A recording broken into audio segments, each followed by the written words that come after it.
Electric cars are whisper quiet. That's a problem if you're a pedestrian. Hi there, it's Jeff, and this is Plain English on Monday, October 27th, 2025. Here at Plain English, we help you upgrade your skills in your new language with stories about current events and trending topics. You listen to Plain English, and you'll start thinking in English and learning something along the way too. Each episode has a story, and we usually pick stories about things going on in the world. Today's episode is from our archives. It's a story that first appeared in Plain English in 2022, and it's about the sound electric cars make. Actually, they don't make much sound at all, and that's a problem if you're walking on a street or if you're on your bike. When this story first came out, electric cars were a lot less common, at least in the US. Now, 3 years later, it's much more common to see and hear electric cars. But as you'll learn today, the sound electric cars make, the sound you hear when they pass by, is artificial. And today's story tells about how car makers choose the sound and the volume. To find the full transcript of today's episode, plus exercises, a quiz, and more, you can visit plainenglish.com/498. plainenglish.com/498.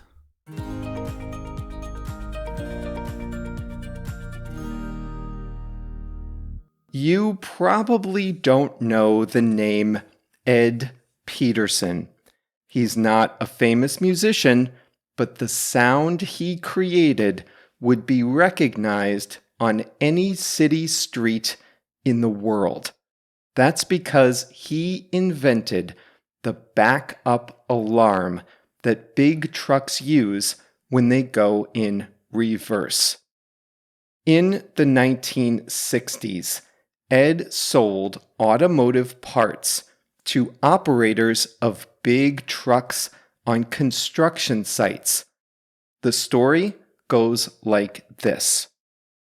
On his frequent visits to dams, he noticed the trucks moving in reverse frequently hit and killed construction workers. So he invented an alarm that would sound automatically when the driver shifted into reverse. It wasn't long before that alarm became one of the most recognizable sounds in the world. Why am I telling you this now? Well, today, the world faces a similar problem.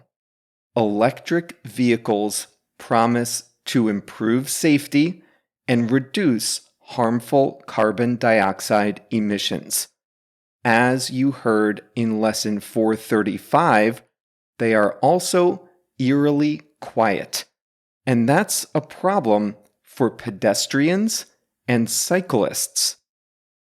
When you walk on a city street, your eyes and ears protect you up to a point. The next time you're at a busy intersection, have a look at the people walking by.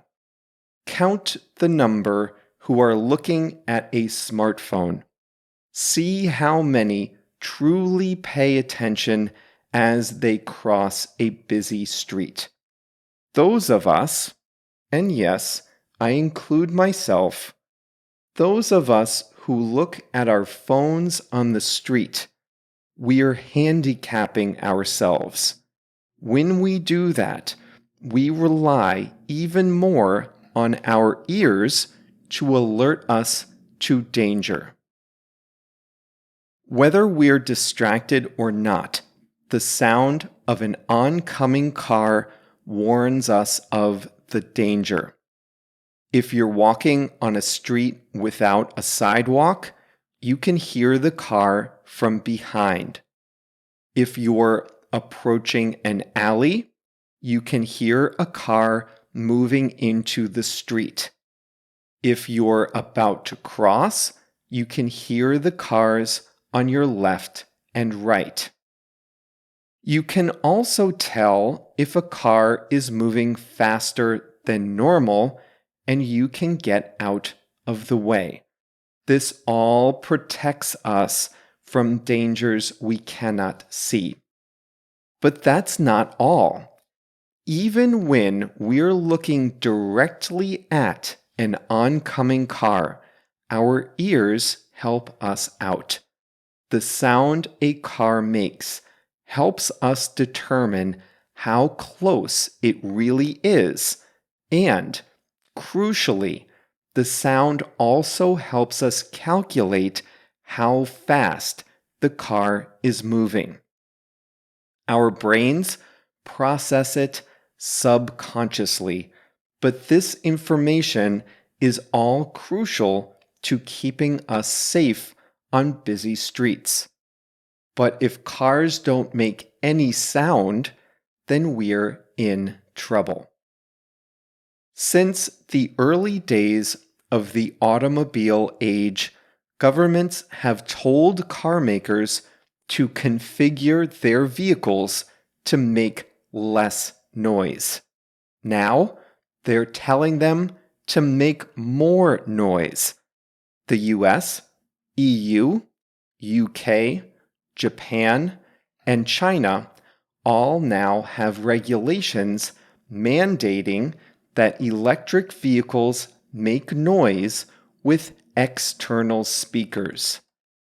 The regulations only require noise at low speeds. In the US, cars must actively produce noise when they run at 30 kilometers per hour or less.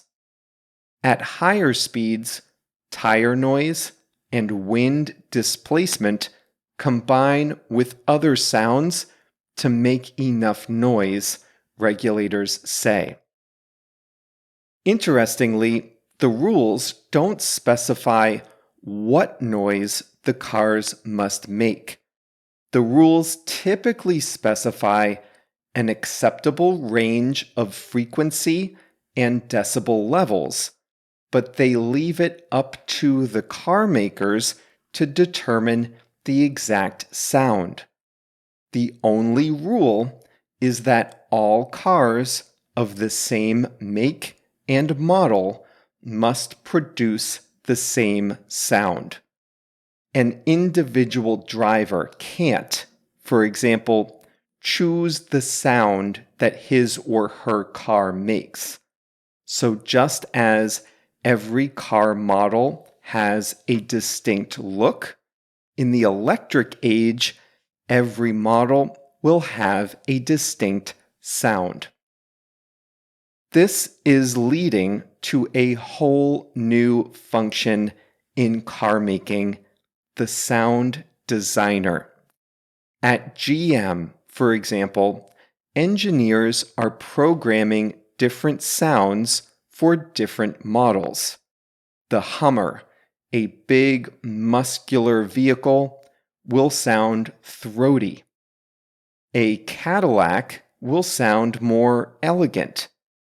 Audi, Ford, and Jaguar Land Rover are trying to make their electric cars sound like internal combustion cars.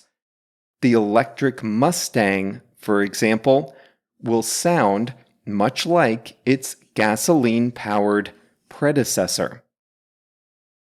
Other car makers are doing it differently. Renault, the French car maker, worked with an Italian composer to create a set of sounds that would mimic nature but also be recognizable. The composer, Andrea Serra, said he wanted to create a sound that could be present without being loud. Hans Zimmer is a German composer for film. He worked on this summer's hit movie, Top Gun: Maverick. He's also worked on the DC Comics superhero movies, artistic movies, and The Lion King. But now he'll have a new credit to his name as he's working with BMW on the sound for the i4 sedan. That's all for this episode of Plain English. I'll tell you, I've been hearing a lot more electric cars these days than I was back in 2022 when the episode first came out. A lot of Ubers where I live in Mexico City are electric cars. Now, I think most car makers are coalescing around a generic, almost false mechanical, futuristic sound. I don't love it, but it's safer than no sound at all. We'll be back on Thursday with another episode from the Plain English Archives.